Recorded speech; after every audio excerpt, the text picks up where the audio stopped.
Activity number 9. Here are some questions for me, my sisters, and my cow. All the questions are mixed up. Separate them in the appropriate table. અહીં તમે થોડા question જોઈ શકો છો જે mixed up થઈ ગયેલા છે. તમે કોષ્ટકમાં જોઈ શકો છો I my sister's and my કાવ નો કોષ્ટક આપ્યું છે. આપણે એમાં અલગ અલગ સેપરેટ કરવાના છે, આપણે અલગ અલગ તારવવાના છે. તો પહેલાં આપણે જોઈ લઈએ કે કયા ક્વેશ્ચન શું કહેવા માગે છે. તો પહેલું આપ્યું છે does it give milk every day? શું તે દરરોજ દૂધ આપે છે?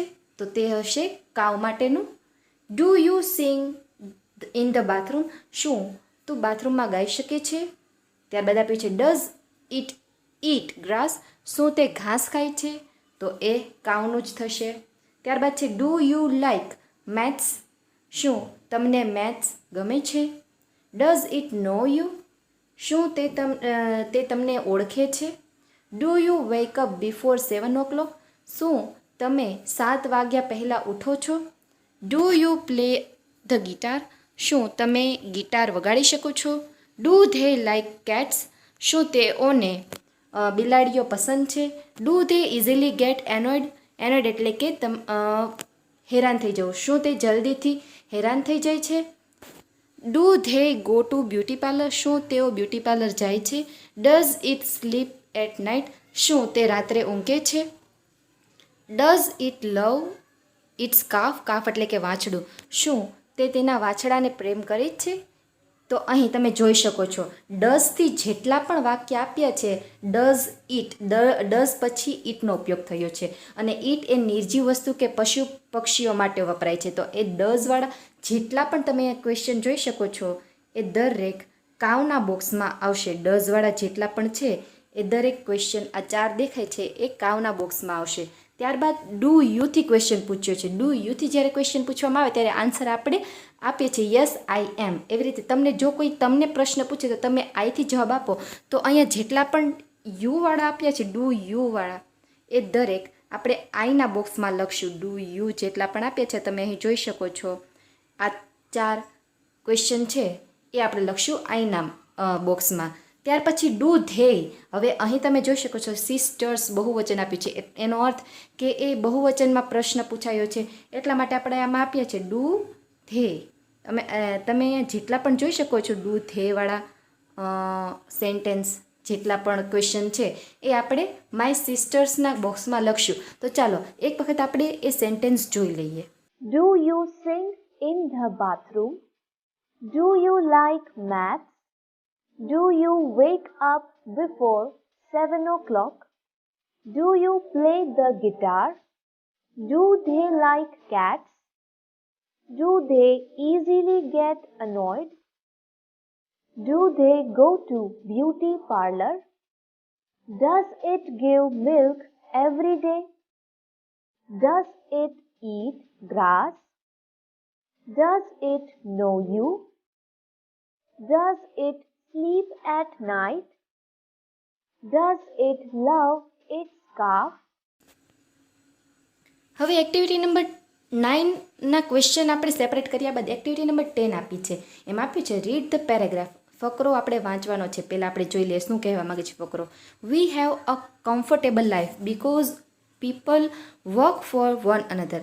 આપણે કમ્ફર્ટેબલ એટલે કે ઘણી આરામદાયક જીવનશૈલી છે. કારણ કે લોકો એકબીજા માટે કામ કરતા હોય છે. જેમ કે the farmer grows grains and vegetable for all. હવે ખેડૂત છે એ શાકભાજીઓ વાવતા હોય છે. The barber cut the hair. વાળંદ છે એ વાળ કાપે છે. The tailor stitch the cloth. Stitch એટલે કે સીવવું. દરજી કપડાં સીવે છે. The postman bring the letter from our friends and relatives. ટપાલી છે એ આપણા મિત્રો અને સગા સંબંધીઓ પાસેથી આપણા પત્રો પહોંચાડે છે. ધ કોબલર મેન્ડ શૂ. મોચી છે એ તેમનું પગરખાં ઠીક કરવાનું કામ કરે છે. We can never forget our teacher. Forget એટલે કે ભૂલવું. આપણે કદી આપણા શિક્ષકોને પણ ભૂલી ન શકીએ. તે teach the students various subject. Various એટલે કે વિવિધ. અને શિક્ષકો હોય છે એ ઘણા વિવિધ આપણે વિષયો ભણાવતા હોય છે. They also tell them stories and jokes. શિક્ષકો છે એ અલગ અલગ વાર્તા અને જોક્સ પણ કહેતા હોય છે. The doctor take care of us when we are ill. એટલે કે બીમાર હોવું. ડૉક્ટર જ્યારે આપણે બીમાર પડીએ ત્યારે ડૉક્ટરને સહાય લઈએ છીએ, એ આપણી તકેદારી લે છે. We can sleep in our homes safely because the soldiers protect our border. આપણે શાંતિથી ઊંઘી પણ શકીએ છીએ કારણ કે બોર્ડર પર સૈનિકો, સોલ્જર્સ એટલે કે સૈનિકો, પ્રોટેક્ટ એટલે કે રક્ષણ કરવું, સૈનિકો બોર્ડર પર રક્ષણ કરતા હોય છે. In this way our life become easily. અને આ રીતે આપણું જીવન છે એ સરળ બની રહે છે. અને નીચે આપ્યું છે ask 5 question to your friend and get the answer. તમારે આવી જ રીતના નીચે આપેલા છે એ પ્રમાણેના 5 પ્રશ્નો બનાવવાના છે અને એના આન્સર ટૂંકમાં યસ અને નોથી લખવાના છે. ક્વેશ્ચન આપ્યો છે કે does the barber cut our hair. શું વાળંદ વાળ કાપે છે? તો આન્સર આપ્યું છે યસ હી ડઝ. બીજો ક્વેશ્ચન આપ્યો છે does the cobbler bring our letters. શું મોચી, લેટર્સ એટલે કે પત્રો, મોચી આપણા પત્રો લઈ આવે છે? તો આન્સર આવશે નો હી ડઝન્ટ. આવી રીતે તમે અલગ અલગ 5 ક્વેશ્ચન આન્સર લખી શકો. ત્યારબાદ આપણે જોઈએ એક્ટિવિટી નંબર 10 બાદ એક્ટિવિટી નંબર 11 આપી છે, જેમાં એક માત્ર તમારે સ્ટુડન્ટે તમારી રીતે કરવાની પ્રવૃત્તિ છે. એક્ટિવિટી નંબર 11 આપ્યું છે do you know your hand hygiene score. Hand hygiene score એટલે કે અહીંયા એક રમત આપી છે કે તમારા સ્વાસ્થ્યને લગતું એક અહીંયા કોષ્ટક આપવામાં આવ્યું છે અને એમાં પ્રશ્ન પૂછવામાં આવ્યા છે.